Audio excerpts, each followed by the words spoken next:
Le gouvernement n'a pas apporté la preuve que les soulèvements de la terre cautionnaient des agissements violents envers des personnes. Conclusion du Conseil d'État qui suspend la dissolution du collectif écologiste prononcée le 21 juin dernier. Il doit encore se prononcer sur le fond. Mathieu Bellini. C'est un premier revers pour le gouvernement. Saisi en recours d'urgence, le Conseil d'État suspend la dissolution des soulèvements de la terre. Un bras de fer qui a commencé en avril dernier. J'ai donc décidé d'engager la dissolution des soulèvements de la terre. Accusés d'écoterrorisme, les soulèvements de la terre sont dans le viseur du gouvernement depuis les mobilisations de Sainte-Soline, dont ils sont les principaux organisateurs. Depuis leur dissolution au mois de juin, ils ont préparé leurs armes et leurs arguments et se défendent d'inciter à la violence. Un constat partagé par le Conseil d'État.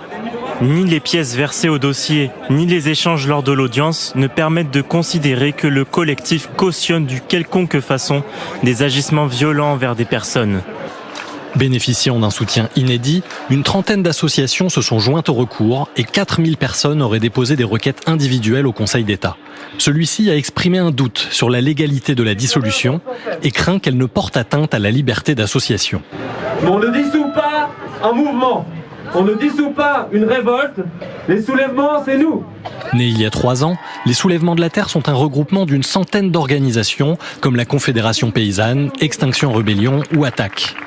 Il serait plus de 150 000 à s'en revendiquer publiquement, mais ils ne constituent pas un groupe à proprement parler.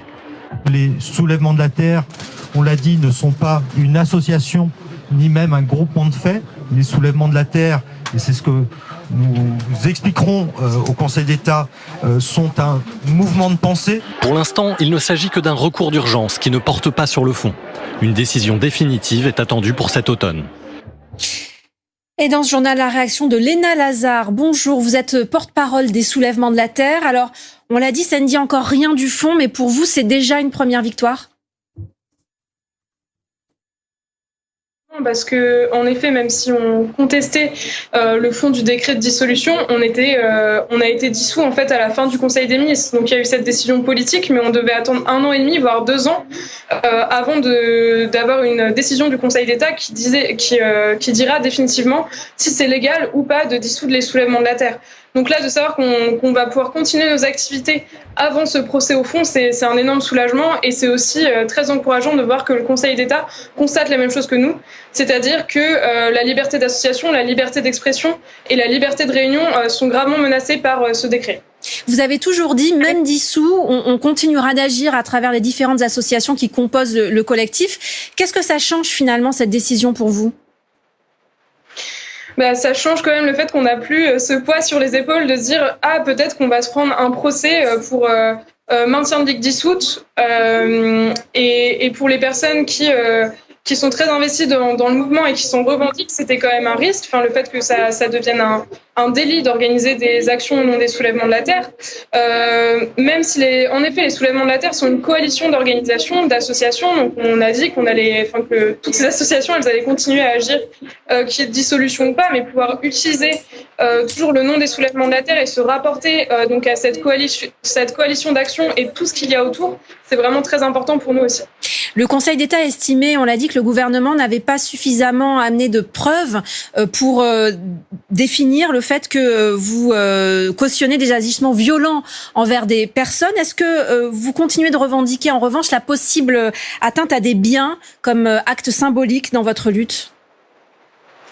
Oui, ça a été toute la subtilité du dossier parce que lorsqu'on nous reproche de la violence, étant donné que le gouvernement, dans ce décret, ce qui a été contesté notamment par nos avocats, a parlé aussi de violence envers les biens, on ne savait pas de quelle violence on nous reprochait. La violence envers les biens n'existe pas juridiquement et en effet, on s'autorise toujours de commettre des dégradations matérielles lors de nos actions de désobéissance civile. C'est un des piliers stratégiques du mouvement de démanteler les infrastructures polluantes. Donc oui, on va continuer à le faire. Par contre, la violence envers les personnes, on n'a jamais appelé en fait à des actions qui seraient violentes envers les personnes. Donc on est content de voir aussi que ça a été reconnu lors de l'audience. Pour l'instant, on le redit, c'est une décision sur la forme, pas sur le fond. Comment comptez-vous vous défendre sur le fond concernant justement cette accusation de violence faite aux personnes ? mais il n'y a aucune preuve qui a été versée par le gouvernement qui montre qu'on aurait appelé un jour à de la violence envers les personnes. Certes, il y a eu de la violence envers des gendarmes lors de nos mobilisations. Oui, on vient d'en voir des images, hein, c'est pas toujours très calme vos manifestations quand même. Non, mais il y a peu de manifestations des soulèvements de la terre où il y a eu des affrontements avec les gendarmes. Même nous, en tant qu'organisateurs, on essaie de faire en sorte qu'il n'y ait pas de point de confrontation, donc d'endroits où la foule est bloquée, etc. Parce que malheureusement, notamment, ça fait ensuite souvent beaucoup de blessés, etc. À la fin des manifestations, et donc des choses aussi très très dures à gérer de notre côté. Mais en tout cas, il n'y a pas de preuve du côté du gouvernement. Et donc, ce qu'on réfute, c'est que si on se dit que toutes les personnes qui sont présentes à nos manifestations, on peut imputer la responsabilité des organisateurs. Dans ce cas-là, qu'est-ce que c'est la suite? C'est aussi qu'on dissout l'intersyndical parce qu'il y a eu des affrontements avec la police lors des manifestations retraites. On voit que juridiquement, c'est quelque chose qui est quand même extrêmement compliqué, et c'est ça aussi qui nous fait peur dans ce décret. Il ouvre la porte à la dissolution d'autres organisations qui pratiquent la désobéissance civile avec des actions de dégradation matérielle comme Extinction Rebellion ou ANVCOP 21, mais aussi potentiellement il ouvre la porte à la répression plus importante de nombreuses organisations du mouvement social. Et on connaîtra donc l'issue de cette affaire. Vous serez fixé sur le fond à l'automne prochain. Merci Léna Lazare pour cette première réaction sur antenne de France Info. Merci à vous. Et pour aller plus loin dans ce dossier, un invité dans notre journal, Léna Lazare. Bonsoir, vous êtes membre et porte-parole pour les soulèvements de la terre. Merci d'être avec nous. Première question, quelle a été votre réaction à l'annonce de la suspension de cette dissolution par le Conseil d'État ? Mais ça a été un grand soulagement. En effet, on sait que tout n'est pas gagné et qu'on va devoir attendre cette nouvelle audience. Mais le problème avec la dissolution, c'est juste après le Conseil des ministres où la décision a été prise, à partir de ce moment-là, toute activité des soulèvements de la terre était passible d'une lourde amende, voire de prison avec sursis. Et même si des mois après, on aurait prouvé l'illégalité de ce décret de dissolution, pendant 1 an et demi, ou enfin en tout cas pendant plusieurs mois, on n'aurait pas eu le droit de se mobiliser. Donc là, le fait de savoir qu'on va avoir le droit de porter des actions, de continuer à exister jusqu'à la décision de justice au Conseil d'État, c'est vraiment rassurant. Reste effectivement, on le dit que cette décision n'est pas définitive. C'est ce que dit d'ailleurs le gouvernement. Rien n'est joué. Une dissolution est encore possible. Comment est-ce que vous appréhendez cette audience à l'automne ? On a espoir d'être entendu comme on l'a été entendu pour la suspension. C'est assez intéressant de voir qu'en tout cas là une bonne partie de nos arguments ont été repris. C'est assez exceptionnel de dissoudre un mouvement aussi large que les soulèvements de la terre, et surtout comme on l'a vu, nos modes d'action, c'est des actions de désobéissance civile qui sont portées par tout un tas d'autres mouvements. Mais même si nous, on va peut-être un petit peu plus loin que d'autres en commettant des dégradations matérielles lors de ces actions, on pourrait par exemple comparer le débâchage de la méga-bassine de Cran-Chabon d'il y a quelques mois à ce que faisaient les faucheurs d'OGM il y a quelques années en allant faucher des champs, ou à ce qu'a fait la Confédération paysanne en allant démonter le McDonald's de Millau. Donc on voit qu'on n'est pas... que notre mouvement n'est pas dangereux, que ça a été encore relevé dans la décision qu'on n'appelle pas à des violences contre les personnes et qu'on ne peut pas parler de graves troubles à l'ordre public, comme le dit le Conseil d'État dans sa note, normalement ce qui est nécessaire pour provoquer une dissolution, et que en effet le dossier présenté par le ministère de l'Intérieur est totalement insuffisant, et montre aussi d'ailleurs que le décret il est très dur à notre égard, qu'il y a de nombreux mensonges en fait dans ce décret, et que les soulèvements de la terre ne sont pas du tout un groupuscule d'extrémistes comme voudrait le faire croire Monsieur Darmanin. Parmi les réactions, on retient notamment celle de Jean-Luc Mélenchon qui dit ceci: la légitimité de la désobéissance civique fait son chemin. Est-ce que c'est effectivement ce que vous prenez vous aujourd'hui ? Oui, en effet, on prône des actions de désobéissance civile.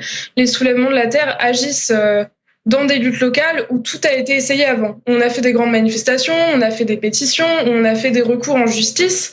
Et lorsqu'on voit que tout ça ne suffit pas, comme avec les méga-bassines dans les Deux-Sèvres qui continuent d'être construites alors qu'on sait qu'elles ne vont bénéficier qu'à 6% des agriculteurs, et qu'on commence à avoir de gros problèmes liés à la sécheresse et au manque de la ressource en eau, à ce moment-là, on décide d'agir et de passer à un cran au-dessus pour se faire entendre.